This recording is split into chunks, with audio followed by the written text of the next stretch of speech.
Morning, morning, morning. Okay. Thank you all for being here. This is the centering thought for those of you on Zoom. At some, okay, at some point, we have to understand that we do not need to carry a story that is unbearable. We can observe the story, which is mental, feel the story, which is physical, let the story go, which is emotional, then forgive the story, which is spiritual. Joy Hargle.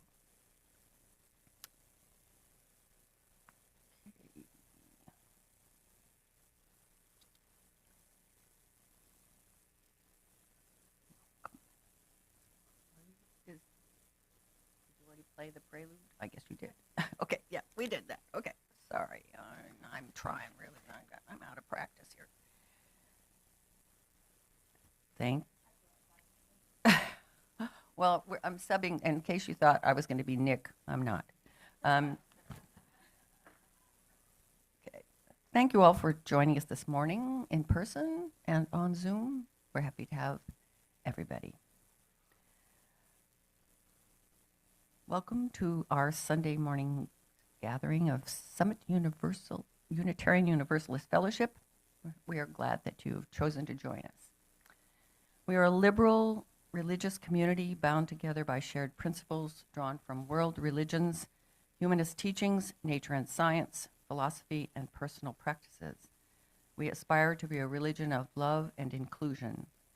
The mission of Summit is to commit ourselves to building a more compassionate, just, and sustainable world. If you are new to Unitarian Universalism or to here at Summit, we would like you to and want to know more about us. You can go to our website. And let's see, what else do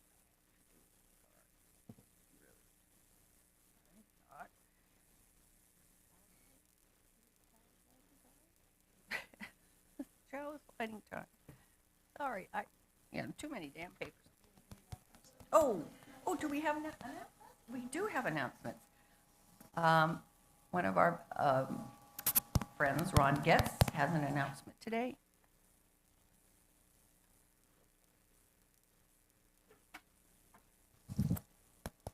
My name is Ron Getz. I'm an old guy.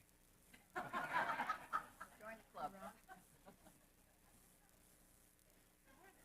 Good morning. I have gray hair. This month I can still look you in the eye, but that will someday be gone. But that's okay. I guess I've been good at looking people in the eye. That hasn't been a problem for me.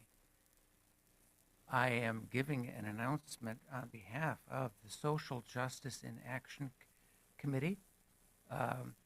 There is a box out in the, you call it a rotunda, a foyer? The greeting room. There we go. Out in the foyer. And I know you are not strangers to the fact that we are suffering from a housing crisis and an economic crisis, and one that I haven't named yet. Starts tomorrow. But we've faced crises before. And you know what happens? Every time we enter a real crisis, like the Civil War, we make it. We survive it, but we're different. We change. Every big crisis changes us. So, how many of you are used to change? Or, how do you get used to, you never get used to change. You never get used to change. How many of you have endured massive changes that you didn't think you could stomach or handle? Okay, we've done it before. We can do it again. And for those of us who can't, well, maybe I'll succumb to a heart attack. I mean, it could happen. It could happen, and I pity the rest of you. Did I say that? Oh my God. Anyway, there's a collection place in the greeting area, greeting room.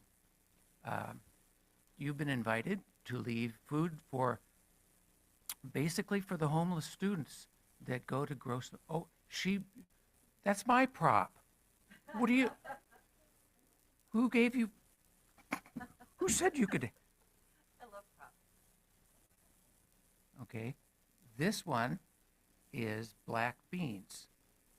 How many of you love black beans? How many of you really don't love black beans? Okay, that's just a comment because I know in the past I've had, all kinds of weird canned goods that were in my cupboard for years. If I'm not a fan, then there's a good chance that the poor students, the poor victims, that the poor students aren't fans either. So I'm not going to bring garbanzo beans or olives. Now, some of you may want to bring olives. That's cool, but I wouldn't bring olives. And do unto others as you would have them do unto you. Oh, let's see. Will that? No, that. Yes, that will.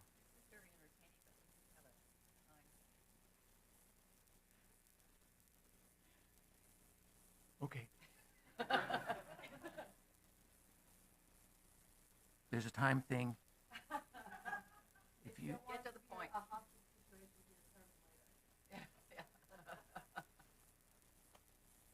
the box is back there, and it will reach the students at Grossmont College. Well done. Thank you. Yeah, very good. Well done. Now don't go too far. Don't go too far, chalice lighting. Those are mine. Those are my props. Not that they do me any good. Thank you. Well done.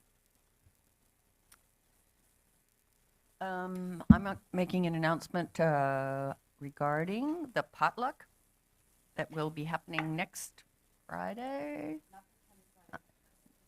the 31st, at the end of the month, 6 p.m. We are having a communal potluck with the Methodist Church down on Magnolia.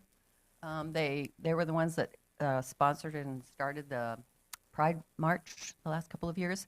So we're really excited to join with them and become good friends.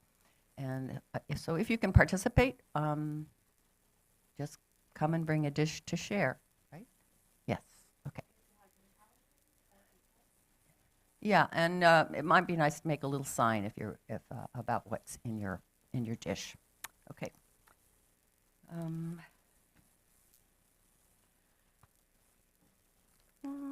We acknowledge that our fellowship resides on unceded Kumeyaay land. The Kumeyaay have lived on this land for 10,000 years, and it is their home today. We recognize the abusive history of colonization in California and are mindful of our duty to act responsibly from our place of privilege.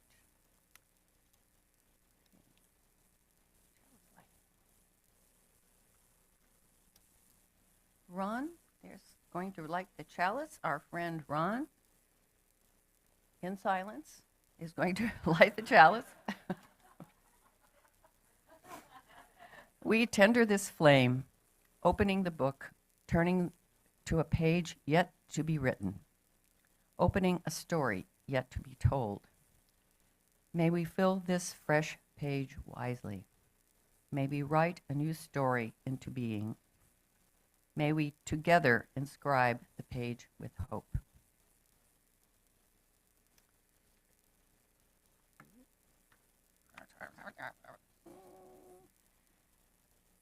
Please rise as you are willing and able for the UU hymn. I think the words should be on the screen. And we're going to do this a cappella. So we're starting with from all who dwell below the skies, let faith and hope with love arise. Let let beauty, truth, and good be sung through every land, by every tongue. De todos bajo el gran sol, sur esperanza, fe, amor, verdad y belleza cantando de cada tierra, cada voz. May love be the spirit of this fellowship. May the quest for truth be its sacrament and service be its prayer. That all together in peace, to seek knowledge in freedom, and to help one another in fellowship. This is our aspiration.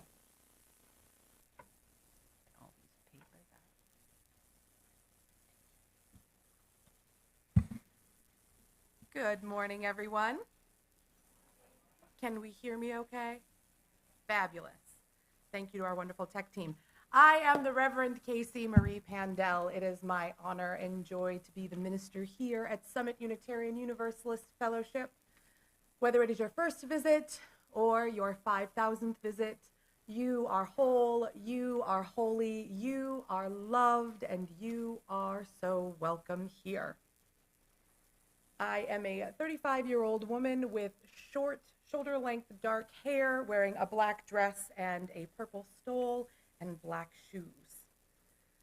Our reading today comes from Naomi King, entitled Nurture This Precious Light. How shall we begin to live out our free faith? Nurture this precious light. When we do, we are beacons of freedom, creating a safe place to rest, explore, and innovate. Nurture this precious light. How we keep this lamp of truth and justice affects how and whether we are transforming inequity through witness and action. Nurture this precious light. As we nurture this precious light together, we become a light of hope, turning isolation into community, anguish into peace, sorrow into joy. Nurture this precious light. As we do, our faith burns a steady flame of innovation, banishing illusion, creating a new and renewing way together. Nurture this precious light.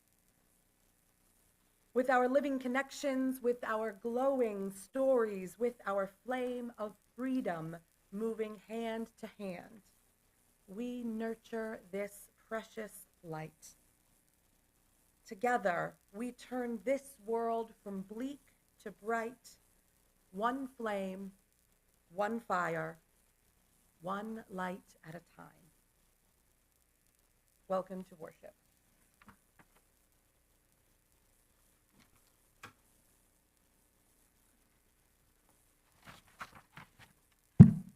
Sorry. Please rise if you are willing and able to sing hymn number 169, We Shall Overcome. I think we all know this one.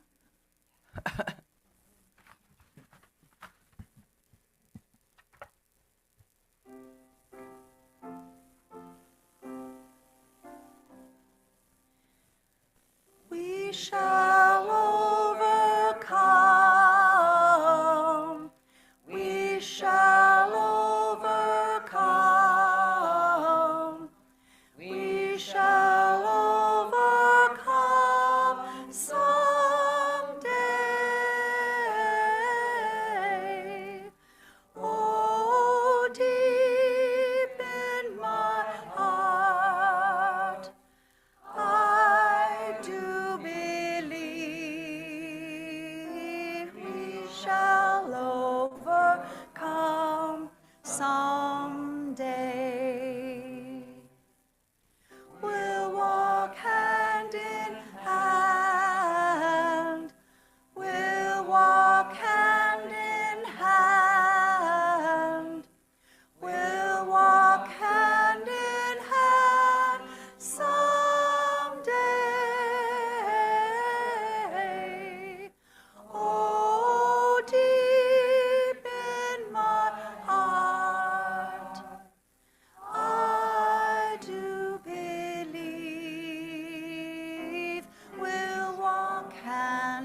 shall all be free. We shall all be free. We shall all be free someday. Oh, deep in my heart, I do believe we shall all be free someday. We shall live in peace. We shall live in peace. We shall live in peace someday. Oh, deep in my heart, I do believe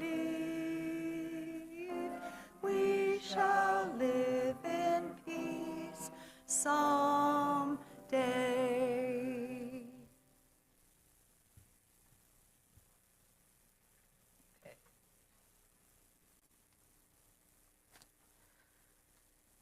Our joys and concerns portion of our service give us the opportunity to hold each other in loving kindness and community.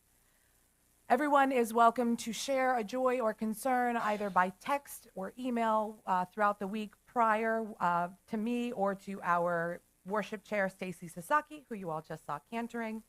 You're also welcome to share them at the chalice at the beginning of a service. Whether you share a joy or concern aloud, you are all welcome to light a candle. Jenny shares a concern for Julian, son of dear friends, who is in hospital for a fractured spine, sternum, and ribs from a fall off a trampoline. Julian and Jenny and Julian's family, we hold you all in our hearts, and we hope for the best news with the MRI coming this week. I am also acutely aware that we are all sharing anxieties and worries and stresses of the coming days. Hold ourselves and each other gently in these times. That's why we're here today, and that's why we will remain together in the coming weeks and months and years.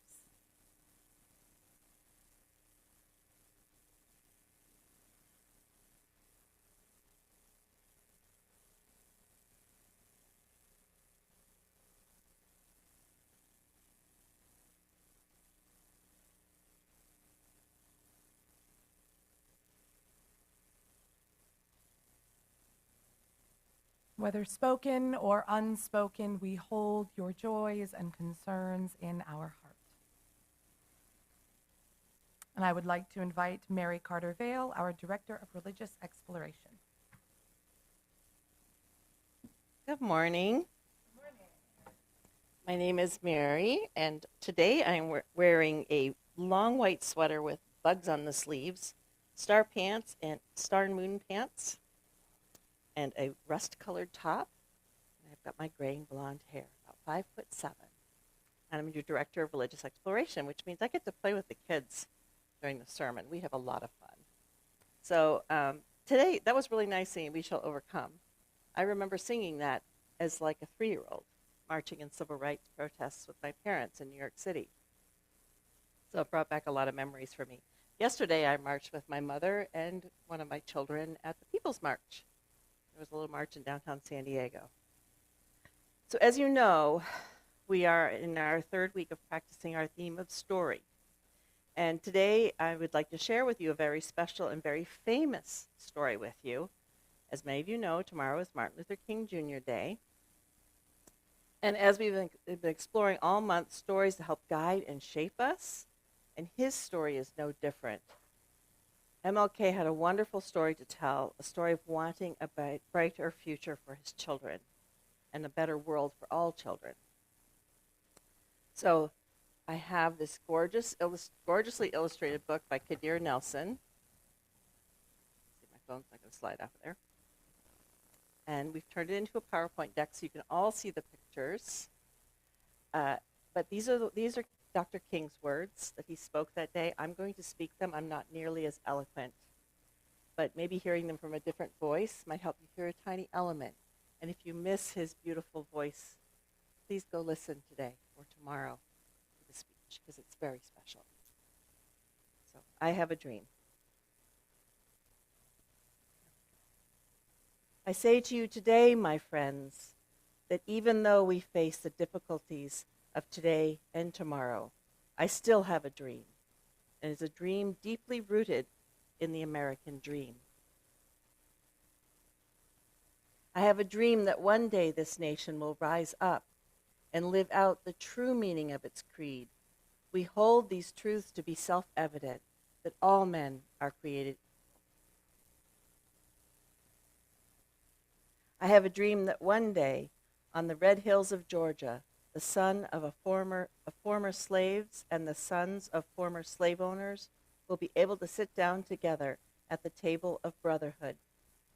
I have a dream that one day, even the state of Mississippi, a state sweltering with the heat of injustice, sweltering with the heat of oppression, will be transformed into an oasis of freedom and justice. I have a dream that my 4 little children will one day live in a nation where they will not be judged by the color of their skin, but the content of their character. I have a dream today.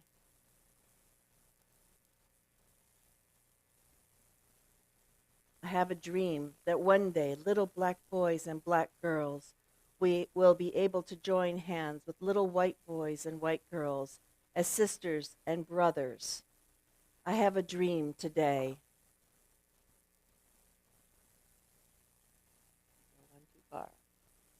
I have a dream today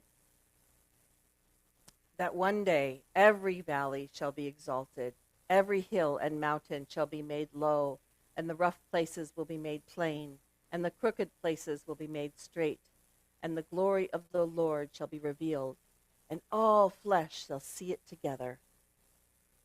This is our hope. This is the faith that I go back to the South with. With this faith, we will be able to hew out of the mountain of despair a stone of hope. With this faith, we will be able to transform the jangling discords of our nation into a beautiful symphony of brotherhood.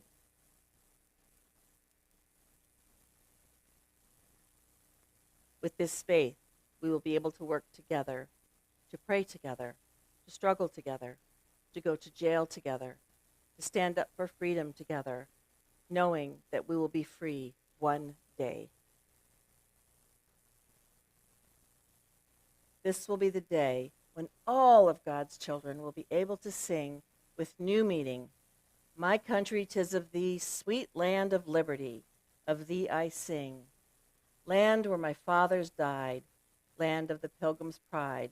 From every mountainside, let freedom ring." And if America is to be a great nation, this must become true. So let freedom ring from the prodigious hilltops of New Hampshire.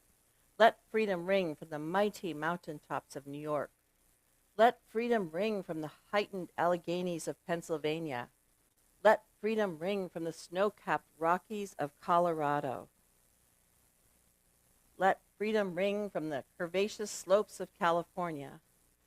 But not only that, let freedom ring from the stone mountaintops of Georgia.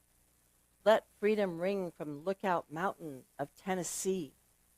Let freedom ring from every hilltop and molehill of Mississippi.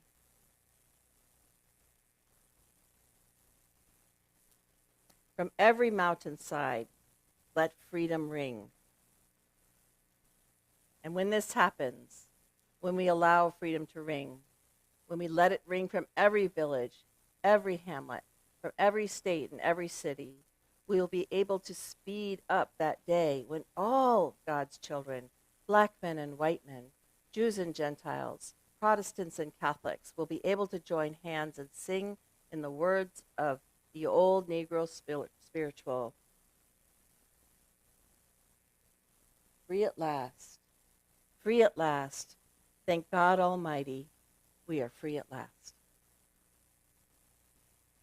And as I said, I do not do justice to his words. I hope that you will listen to him yourself tomorrow or today.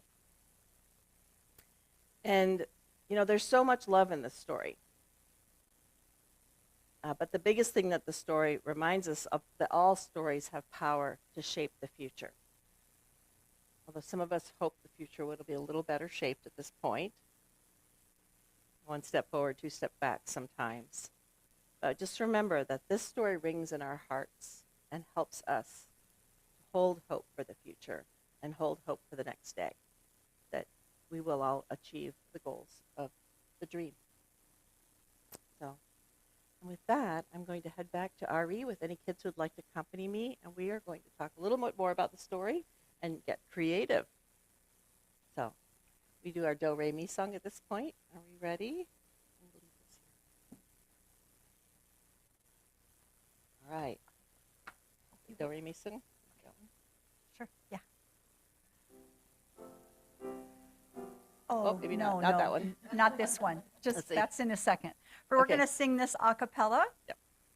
1, each Each person is worthwhile. 2, be kind in all you do. 3, we help each other learn. 4, and search for what is true.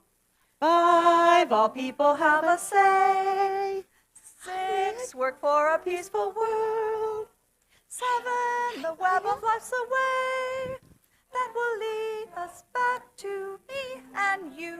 Do, re, mi, yes, fa, Abby sol, back. la, ti, do, Let's so, go see if Miss so. Abby's back here. Hi. Thank Hi. We just have a Now- little group today. Join me. Oh, she's still got her microphone on. There's 2 new kids in RE, but that are in there, but I don't think they're coming back. So, hi. Let's get some chairs. Somebody's going to go and tell her, okay, yes, that's what we're singing. We're singing song number 1031 in your teal hymnal, Filled with Loving Kindness.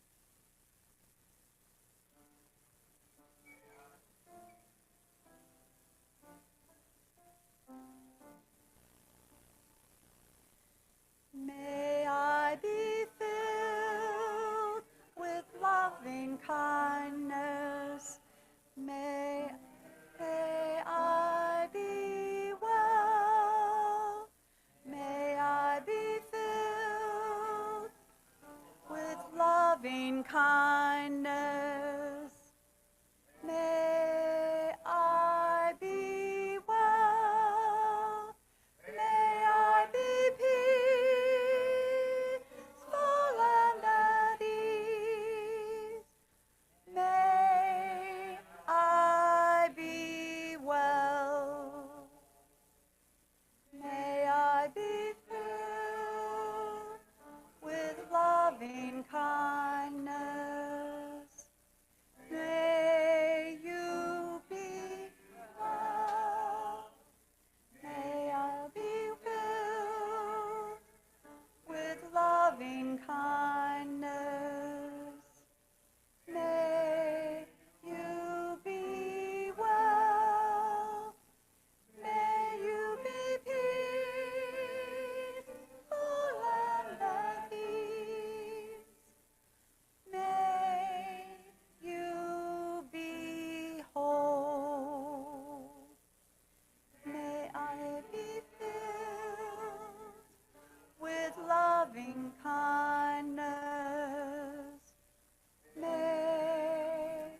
join me in a time of silent prayer, meditation, or reflection as I read words from Jane E. Malden entitled A Prayer for Healing.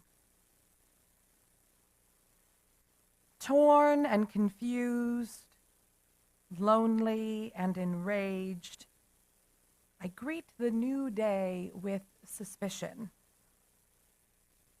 Spirit of life, show me the gate to healing. May I find in my hands the tools to craft a way through the pain. When even those tools fail me, may other hands reach out. Let me welcome them and know them as your hands, gently holding me, keeping me from collapse, shaping me and molding new strength until I am ready to try again.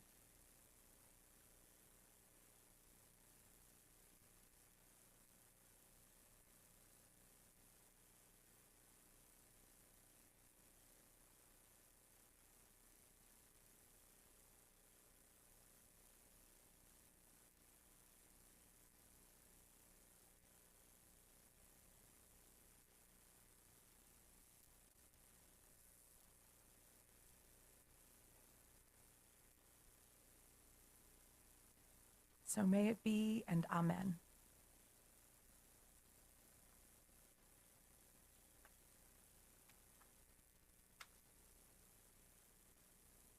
A little bit about. I see a lot of new faces in the room, so you're going to learn about the minister in this group real fast. 8 years ago in August, the person I thought I was going to spend my life with died very suddenly.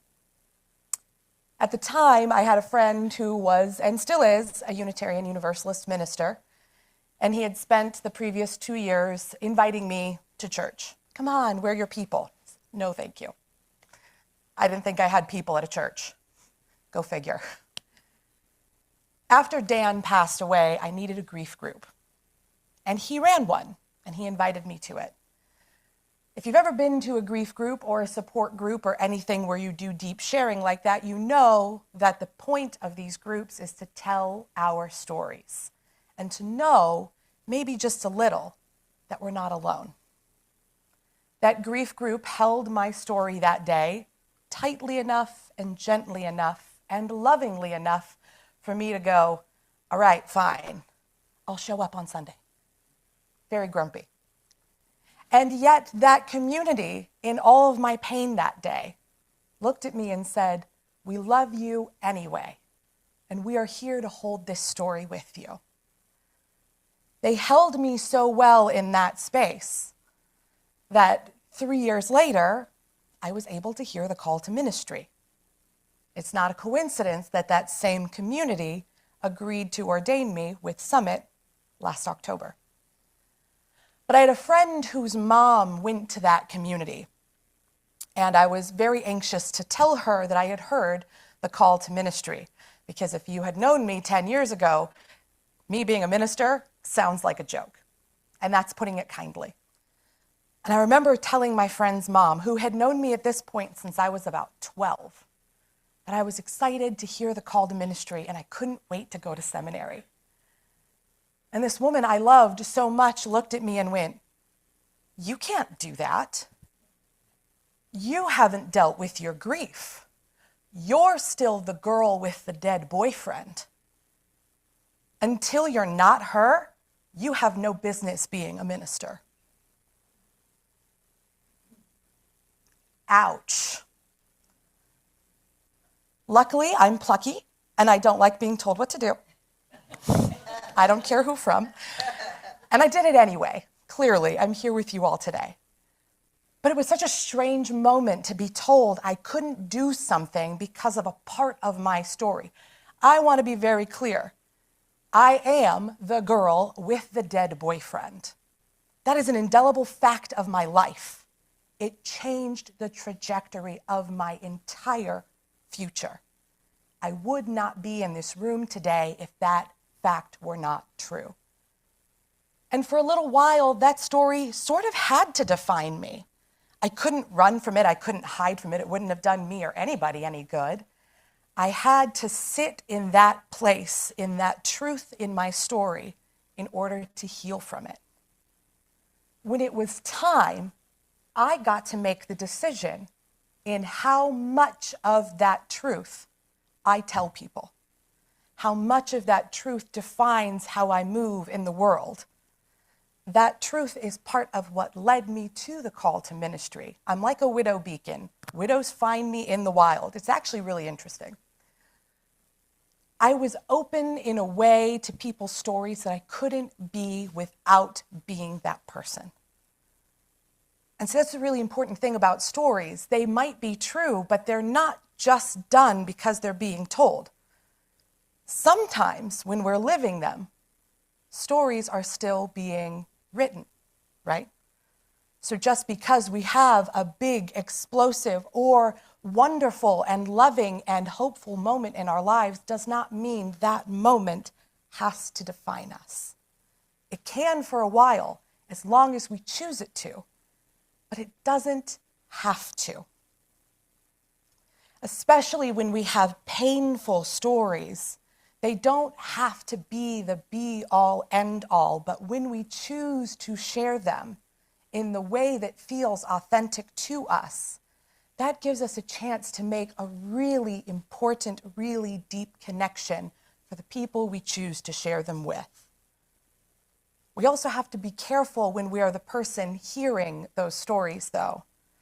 Along the same lines, I am guilty, very recently, lest you thought I don't make any mistakes, of being trusted with a really important story and sharing it without permission with somebody else, and seeing the pain that I caused when I shared that story without permission, when it was a story that that person had never really shared with anybody.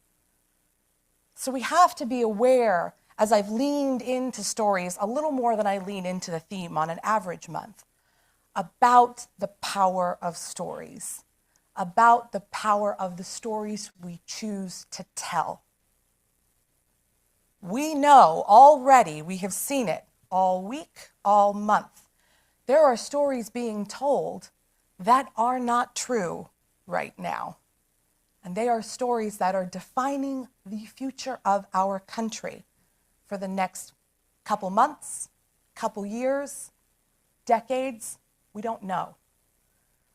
So that's why I've leaned so much into story and how our stories can define us. As Unitarian Universalists, one of the things we talk about is the search for truth and meaning. When we're sharing our stories with each other in this way, we are getting to share our truth and our meaning in ways that are really salient for people. Some people hated that I was the girl with the dead boyfriend. Some people heard that story and thought it was contagious. If I got too close, I might lose someone close to me too. And I had friends that I thought I would know for years that disappeared in an instant.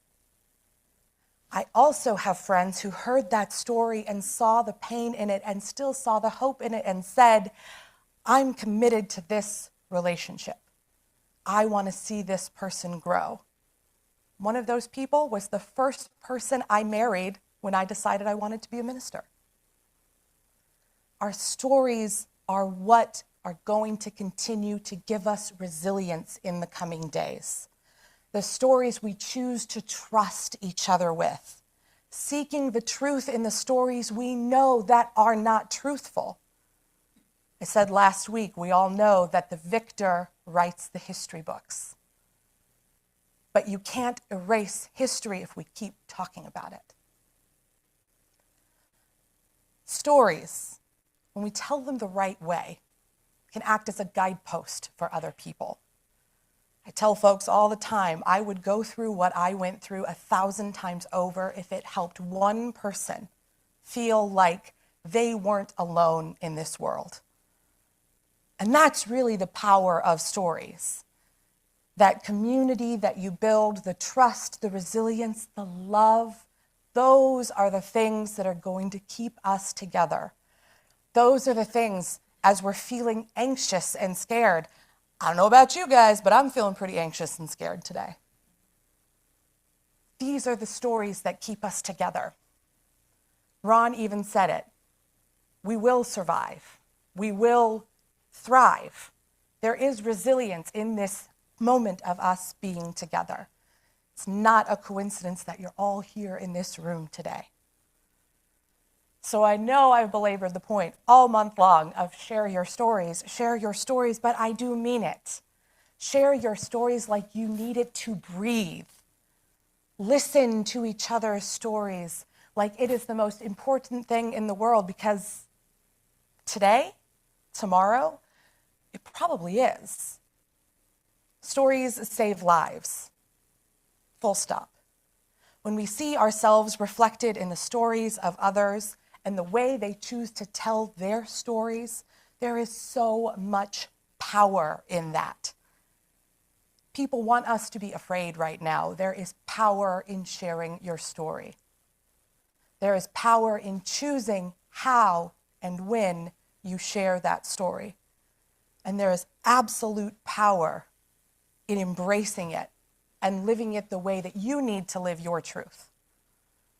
Yes, I am the girl with the dead boyfriend. And because of that, I am also a minister that gets to walk this spiritual journey with all of you. I love my friends and my loved ones better and more wholly and completely because of that story. While that used to be my whole story once a long time ago, it's just a part of my story now. And I get to choose how I show up in the world because of that moment. And I get to choose to show up here with you and encourage all of you to do the same thing because of that moment. There is truth in power. Reverse that. There's power in truth. There's power in when we're holding our stories and when we're being truly authentic to ourselves. I will always ask you every single day to be exactly who you are, exactly as you come, in exactly as this moment. And you are always, always, every single moment, worthy. No matter how broken, no matter how put together, no matter how joyful or sorrowful you are. Because those stories are yours and you are defined no matter what.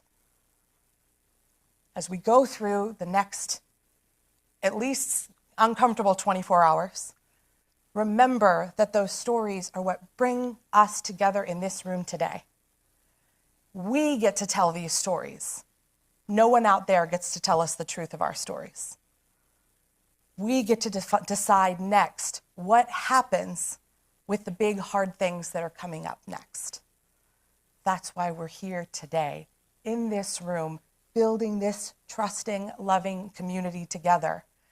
So today, make sure you go have a cup of coffee in the salon, and I encourage you to find a little bit of truth in a story that you would like to tell somebody. Just a little bit. It doesn't have to be big. And know that every time you share that part of yourself, you're starting to do the work of the real resilience that's going to get us through the next few years. So may it be, and amen.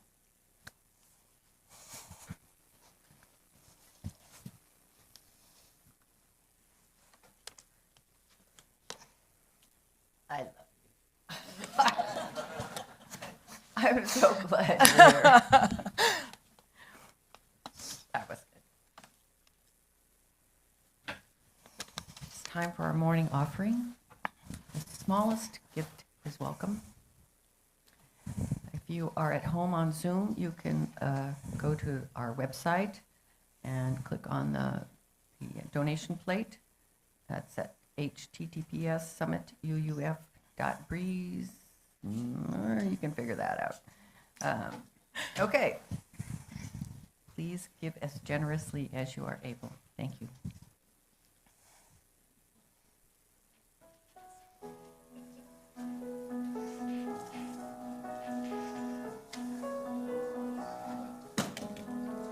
I got it. It's okay.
Thank you. Thank you so much for substituting today. We really appreciate it.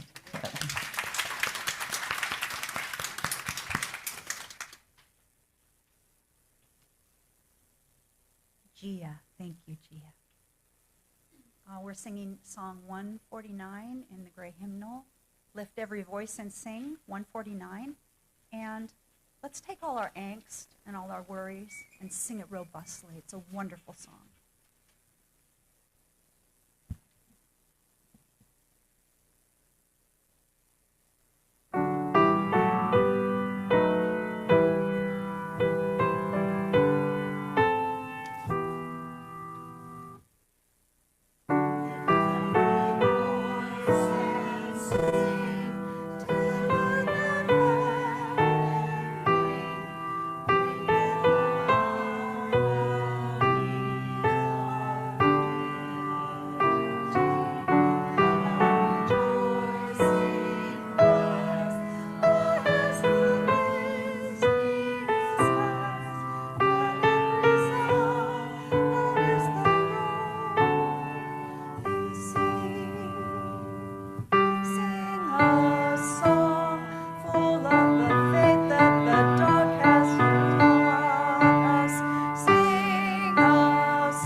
Very particular song. That is the Black national anthem, and we need to not forget that.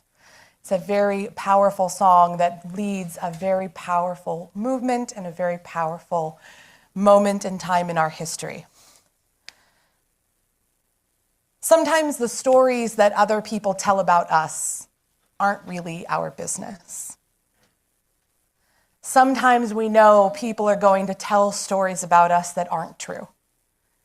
That's why it is our divine right, I think, as a spiritual practice, to make sure we are being storytellers.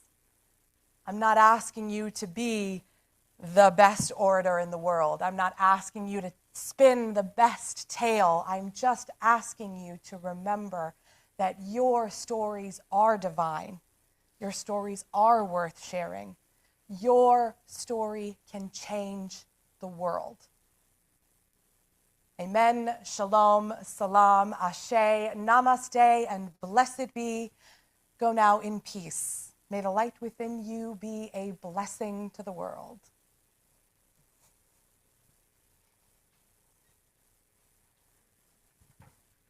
We extinguish this flame, but not the light of truth, the warmth of community, or the fire of commitment. These we carry in our hearts until we are together again. Thank you for being here today. We close our service by extinguishing the chalice, and we're going to sing our closing circle song. Following a break, we will come back together and have a discussion. If you're not interested in discussing, you can go to the salon and have a cup of coffee. We'll all be there afterwards. For those of you who are new, the salon is across the parking lot, that little building over there. Then you'll find coffee and refreshments after our discussion. Okay, closing circle song. Got words?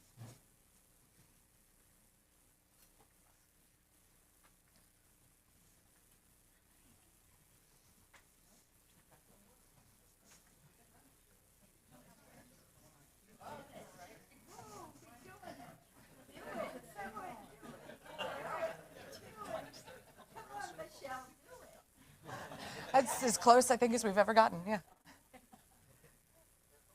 We might need someone to lead our circle gathering song. Okay. Fellowship we stand, before we go, we'll share the